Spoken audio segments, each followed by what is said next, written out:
یہ آکاشوانی ہے۔ خبروں کے ساتھ میں آسیہ میمونہ۔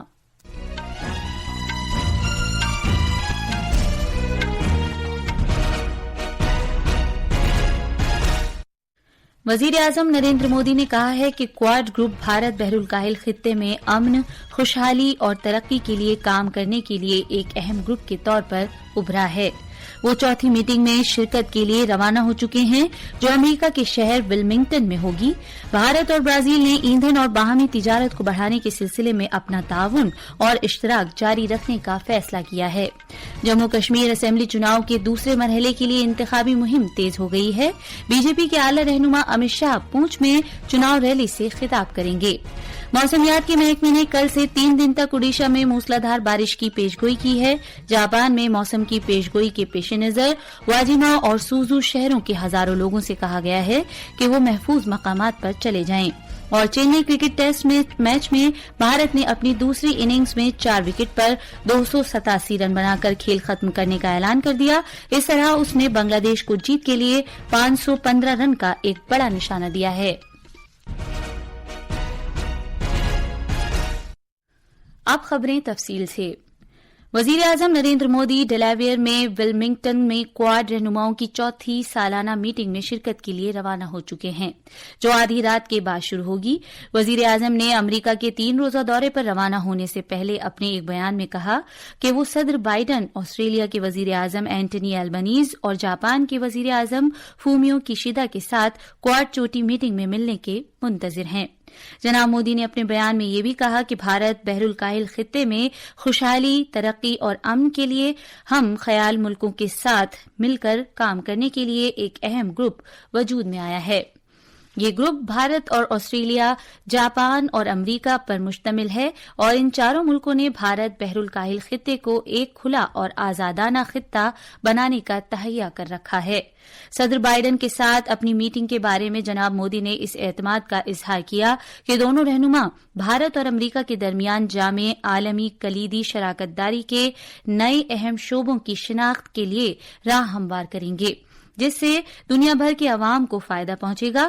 دونوں رہنما اس کلیدی شراکت داری کا جائزہ بھی لیں گے۔ کوواڈ چوٹی میٹنگ میں آب و ہوا میں تبدیلی سے لے کر اہم ابھرتی ہوئی ٹیکنالوجی سمیت بہت سے معاملات پر ممبر ملکوں کے درمیان تبادلہ خیال ہونے کی امید ہے۔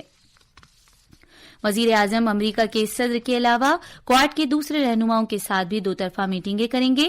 اس مہینے کی 22 تاریخ کو وزیر اعظم نیو یارک جائیں گے جہاں وہ ہندوستانی برادری کے لوگوں سے ملیں گے۔ اپنے دورے کے آخری دن جناب مودی نیو یارک میں اقوام متحدہ جنرل اسمبلی میں سمٹ آف دا فیوچر سے خطاب کریں گے۔ اس چوٹی میٹنگ کا موضوع ہے بہتر کل کے لیے متعدد حل۔ وزیر اعظم نے کہا کہ یہ چوٹی میٹنگ عالمی برادری کو بنی نوع انسان کی بہتری کے لیے ایک نقشہ راہ فراہم کرنے کا موقع فراہم کرے گی۔ وزیر اعظم نریندر مودی ہریانہ اسمبلی انتخابات کے دوران میرا بوتھ سب سے مضبوط پروگرام کے تحت اس ماہ کی 26 تاریخ کو بی جے پی کارکنوں، رضاکاروں اور حامیوں سے بات چیت کریں گے۔ وزیر اعظم نمو ایپ کے ذریعے دوپہر 12:30 بجے کے قریب ان سے بات کریں گے۔ جناب مودی نے ان افراد سے اپنے سوالات اور تجاویز بھیجنے کے لیے کہا ہے۔ مودی حکومت نے لگاتار تیسری مدت میں اقتدار میں آنے کے بعد اپنے 100 دن مکمل کر لیے ہیں۔ اس مدت کے دوران حکومت نے متوسط طبقے، بنیادی ڈھانچے، کسانوں، خواتین اور نوجوانوں پر توجہ مرکوز کرتے ہوئے 15 لاکھ کروڑ روپے مالیت کے پروجیکٹوں کا آغاز کیا ہے۔ حکومت نے ملک میں متوسط طبقے کو بااختیار بنانے کی غرض سے کئی اقدامات کیے ہیں۔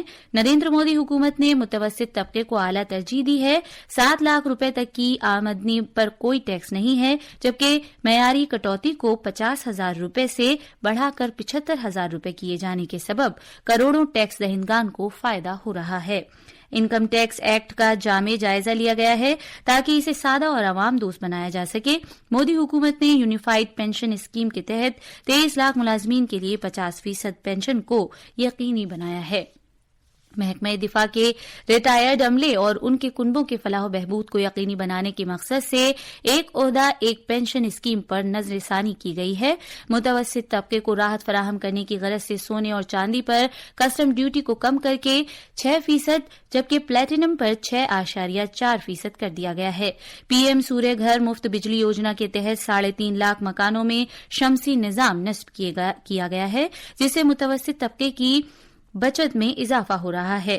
صنعت کاری اور خود کے کاروبار کو فروغ دینے کے لیے مدرا قرض کی حد کو 10 لاکھ روپے سے 2 گنا کر کے 20 لاکھ روپے کیا گیا ہے۔ اس کے علاوہ پردھان منتری آواس یوجنا اربن کے تحت 1 کروڑ مکانوں کے لیے 2,30,000 کے بقدر مرکزی حکومت کی سبسڈی کی منظوری دی گئی ہے۔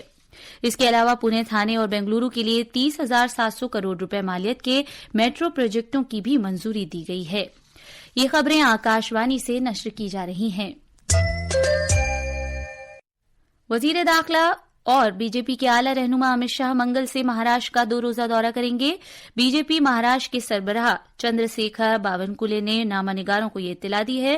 انہوں نے یہ بھی بتایا کہ منگل کو جناب شاہ ناگپور اور چھترپتی سمبھاجی نگر میں پارٹی عہدیداروں کے ساتھ بات چیت کریں گے۔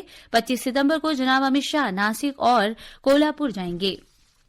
بھارت اور برازیل نے باہمی فائدے کے خاطر توانائی کے شعبے میں موجودہ تعاون اور اشتراک کا جائزہ لیا ہے۔ دونوں ملکوں نے باہمی تجارت اور ایندھن، خاص طور پر بایو فیولز کے میدان میں تعاون کا بھی جائزہ لیا۔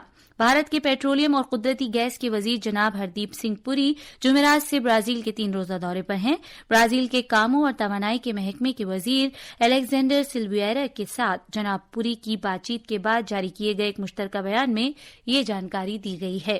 میٹنگ کے دوران دونوں رہنماؤں نے برازیل میں ہندوستانی کمپنیوں کی موجودگی بڑھانے کے طور طریقوں کو تلاش کرنے سے اتفاق کیا ہے۔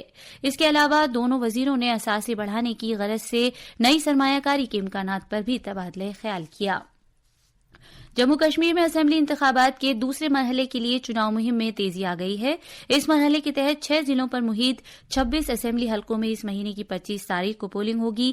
Senior B J P leader اور مرکزی وزیر داخلہ امت شاہ کل شام جموں پہنچے ہیں۔ وہ پونچھ، راجوری اور جموں اضلاع میں آج 5 انتخابی ریلیوں سے خطاب کریں گے۔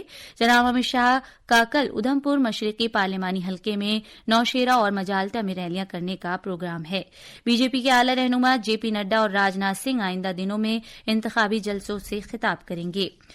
کانگریس رہنما راہل گاندھی اور این سی پی کے لیڈر ڈاکٹر فاروق عبداللہ پیر کو انتخابی ریلیوں سے خطاب کریں گے۔ وزیر اعظم کے پرنسپل سیکرٹری ڈاکٹر پی کے مشرا نے بیمے سے متعلق سہولیات کو مختلف شعبوں اور اداروں تک توسیع دینے کی غرض سے ایک کلیدی نصب العین کی حمایت کی ہے۔ نئی دلی میں کل آفات کے بندوبست کے متعلق قومی اتھارٹی NDMA کی ورکشاپ سے خطاب کرتے ہوئے ڈاکٹر مشرا نے بھارت سمیت دنیا بھر میں قدرتی آفات کے واقعات میں اضافہ ہونے اور ان کی شدت کے بارے میں تشویش کا اظہار کیا ہے۔ بھارت کے محکمہ موسمیات IMD نے آئندہ 4 روز کے دوران ملک کے کئی حصوں میں اکا دکا مقامات پر موسلادھار بارش کی پیشگوئی کی ہے۔ اوڈیشہ میں کل سے منگل تک شدید بارش کا امکان ہے۔ جاپان میں وسطی حصے کے 2 شہروں کے تقریباً 30,000 افراد کو وہاں سے نکل جانے کے احکامات دیے گئے ہیں۔ اس سے پہلے محکمہ موسمیات نے وہاں شدید بارش کے سبب ایک بڑا سیلاب آنے کے بارے میں ایک وارننگ جاری کی تھی۔ وادیما شہر کے تقریباً 18,000 افراد اور سوزو شہر کے 12,000 افراد سے کہا گیا ہے کہ وہ ہونشو جزیرے میں ایشیکاوا کے مقام پر پناہ لے لیں۔ جاپان کے محکمہ موسمیات نے موسلادھار بارش سے متعلق ایمرجنسی کا اعلان کیا ہے۔ یہ اب تک کی سب سے اعلیٰ سطح کی چوکسی کا انتباہ ہے۔ سرکاری میڈیا کے مطابق وہاں 12 دریاؤں میں طغیانی آ گئی ہے، جبکہ کئی مقامات پر مٹی کے تودے کھسکنے کے بارے میں بھی چوکس رہنے کا اعلان کیا گیا ہے۔ بنگلہ دیش کے خلاف چنئی کے MS چدمبرم اسٹیڈیم میں جاری پہلے ٹیسٹ کے تیسرے دن بھارت نے اپنی دوسری اننگز 287 رن پر ڈکلیئر کر دی ہے، جبکہ اس کے 4 کھلاڑی آؤٹ ہوئے تھے۔ اس طرح بھارت نے بنگلہ دیش کو جیت کے لیے 515 رن کا بڑا نشانہ دیا ہے۔ بنگلہ دیش نے اپنی دوسری اننگز میں اب سے تھوڑی دیر پہلے تک بغیر کسی نقصان کے 38 رن بنا لیے تھے۔ آخر میں خاص خبریں ایک بار پھر۔ وزیر اعظم نریندر مودی نے کہا ہے کہ کوواڈ گروپ بھارت بحر الکاہل خطے میں امن، خوشحالی اور ترقی کے لیے کام کرنے کے لیے ایک اہم گروپ کے طور پر ابھرا ہے۔ وہ چوتھی میٹنگ میں شرکت کے لیے روانہ ہو چکے ہیں، جو امریکہ کے شہر ولمنگٹن میں ہوگی۔ بھارت اور برازیل نے ایندھن اور باہمی تجارت کو بڑھانے کے سلسلے میں اپنا تعاون اور اشتراک جاری رکھنے کا فیصلہ کیا ہے۔ جموں کشمیر اسمبلی چناؤ کے دوسرے مرحلے کے لیے انتخابی مہم تیز ہو گئی ہے. بی جے پی کے اعلی رہنما امت شاہ پونچھ میں چناؤ ریلی سے خطاب کریں گے.